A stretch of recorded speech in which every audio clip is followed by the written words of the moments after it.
Hello everyone, Matt Flummer here, and this is part 2 in a series of videos on David Enoch's Arguments for Moral Objectivism, which is part of a larger series of videos on ethics. In the first video, I explained David Enoch's spinach test for moral objectivity, so if you haven't watched that one, you should check it out. In this video, I'm going to explain the argument that he calls the Disagreement and Deliberation Test. So, imagine an argument or a disagreement between two people over whether dark chocolate is better than milk chocolate. And also imagine a disagreement between two people about whether or not human actions cause global warming. These two debates are very different, and probably different in a lot of ways.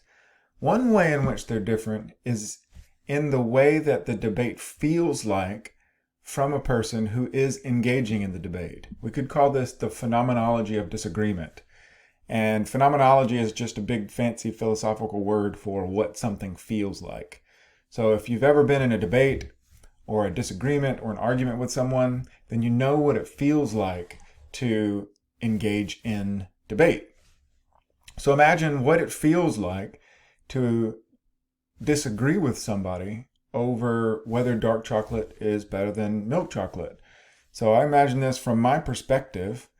I personally like dark chocolate better. So when I'm engaging in a debate with someone, the kinds of things that I appeal to for my side of the debate that dark chocolate is better are things like the taste and my preference for the taste. Dark chocolate is a little more bitter and has more chocolate flavor. Milk chocolate to me is creamier and sweeter, yes, but it doesn't have as much of that chocolate flavor. And the other person will most likely appeal to their preferences of maybe they like the milkiness and the sweetness better than the dark chocolate. And the only kinds of things that we're going to be appealing to are our preferences for either dark or milk chocolate. The debate over climate change, though, is going to be very different.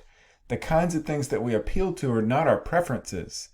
Because remember, we're debating whether or not human actions actually cause global warming. So in a debate over this subject matter, we're not going to be appealing to our preferences.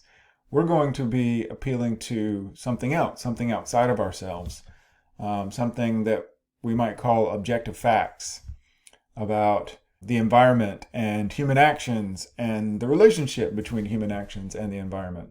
So think about the debate over abortion and whether abortion is morally permissible or if it's morally wrong. Think about what it's like to engage in a debate like this. So remember, we're not just thinking about other people debating this issue. We're thinking about what it feels like to debate this issue. What is the phenomenology of disagreement like? Is this debate more like the chocolate debate or more like the global warming debate? If you think about how it feels like to disagree with someone, even if you don't really have a worked out view about abortion, you can imagine what it feels like to debate someone who disagrees with you about this. Do you think it's more like the chocolate case, where we're just appealing to our preferences and our likes and dislikes? Or is it going to be more like the global warming case, where we're appealing to something more than just our preferences, that we're appealing to something outside of ourselves?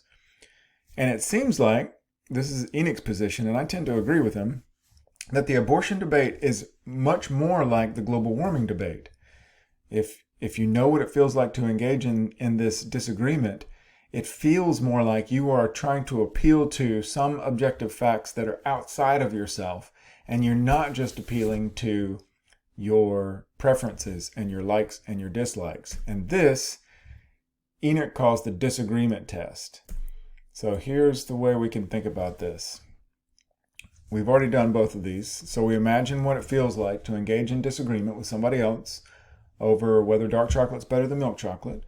We also imagine what it feels like to engage in disagreement with somebody else about whether global warming is real. And then we take any relevant subject matter. We imagine what it feels like to engage in a debate about that subject. If it feels more like the chocolate debate, then it seems like this subject matter is just about us and our preferences. If it feels like this disagreement or this debate is more like the global warming debate, then the subject matter is likely about objective truth. Moral debates, like the abortion debate, feel more like the global warming debate than the chocolate debate. And so this gives us evidence that moral debates are attempts to reach objective truth. They are not just about our preferences and our feelings. And we could use this disagreement test for lots of other things too, like taste in music, whether classical music is better than rock and roll, or any other type of thing. If we do this, then we will get the correct answer over whether or not this debate aims at an objective truth or whether it aims at a truth that is relative to a person. So this is the disagreement test. The deliberation test is very similar. Instead of, here, let me go back to this previous slide. So instead of imagining people engaging in a argument or a disagreement about whether dark chocolate is better than white chocolate and whether global warming is caused by humans, we imagine deliberating about this issue just ourselves. So suppose you haven't made up your mind yet. You know you like chocolate and you know you want to eat some chocolate, but you don't know whether you should get some dark chocolate or some milk chocolate. Your mind is not made up yet. And so you're deliberating about what to do. So what kinds of things do you appeal to when you are deliberating about whether to get dark chocolate or milk chocolate? Well, just like in the previous example, you're going to appeal to your preferences. What do you want? What do you like better? What do you feel like doing? What's your preference in this situation? And then that will guide you in making up your mind when you're deliberating. Now, think about what it's like to deliberate about global warming, whether it's caused by human beings. And suppose that you haven't made up your mind yet. You're like, I don't know, do human beings cause global warming or not? Well, when you're deliberating about this, it seems like this is going to be very different than deliberating about chocolate. You're not just going to look inside yourself and think about, well, what do I prefer? Do I prefer human-caused global warming or do I prefer something else? Instead, when you're deliberating about this, you're going to do some research and look up some facts about this and see what scientists say. It's going to be very different whether you're looking inside of yourself or whether you're looking outside of yourself.